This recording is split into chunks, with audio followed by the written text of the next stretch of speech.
iyadoo maanta ay ahayd maalin dadka oo dhan ay dhagaha iyo indhaha taagayeen natiijada doorashooyinka ee ka dhacaya dalka Kenya ayaa waxaa kolba soo baxay hordhacyo daba joog ah iyadoo si rasmi ah loo cadeeyay cidda ku guuleysan doonta doorashada dalka Kenya magaalada Garissa ee xarunta gobolka Waqooyi Bari Kenya ayaa waxay saaka ahayd meel gebi ahaanba dhaqaaqaya iyadoo goobaha ay ahaayeen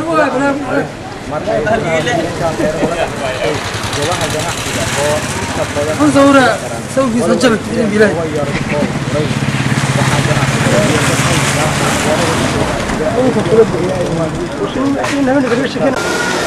ادرس حبولة دي انت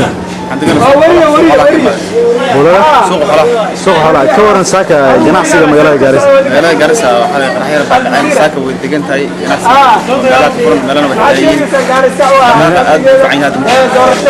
أمني مقالة جارس واسع ساكا هذا واتقين والله عبس مقالة مال طرف العين وعشرة لكن هذا وفعنت يصير محسوا إن جناحسي ساكا ونقول جناحسي الباب ولا سكوت في دمانتس حصل فراغ ما تدور شذا يا ما تبقى عشرة مثل بريق نعسي سنة وفنانة مسلية إنه فنانة دكتور هذا كل جرم ما أنا ضد ما بيشيل الكلام هذا ولو سو مقالنا مقالة هذا فنانة ساكت حالي قرح يا شدع محا كتير ما يعني يا كل أنت يا محا هي دواء محا يا لوجو ترميها دواء ولا شيء هذا أنا قاعد أنا كرنا magaalada Garissa ee xarunta gobolka Waqooyi Bari waxaana weydiiyay xaaladda ammaanka iyo sida ay dadku u arkaan doorashooyinka ka socda dalka wuxuuna yiri bashir waxaad ka mid tahay dadka ku nool magaalada Garissa ee xarunta gobolka Waqooyi Bari waxaad ka hadlaysaa oo aan ku weydiinaya amniga magaalada Garissa ma saaka waasay amniga Garissa aad iyo aad u saaka fiican yahay wax dhibana kama jiro inta xawa hadda ka ognahay magaalada maxaa la filayaa isleedahay dhanka doorashooyinka dadka doorashooyinka Kenya aad iyo aad u fiican yihiin magaalada Garissa waxa ammaankeedu aad u fiican yahay xalayna qarxyo yar ka dhaceen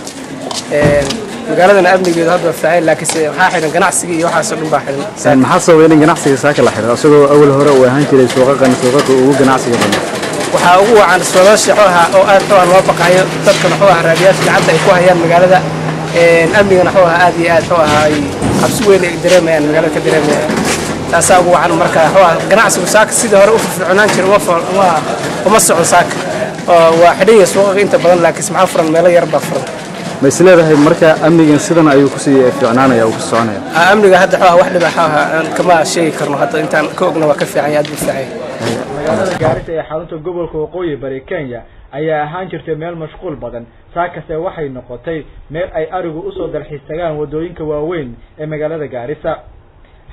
xalay ayay ahayd markii bamgacmeed lagu tuuray goobta codtirinta ee magaalada Garissa iyadoo wax khasaare ah aysan ka dhalan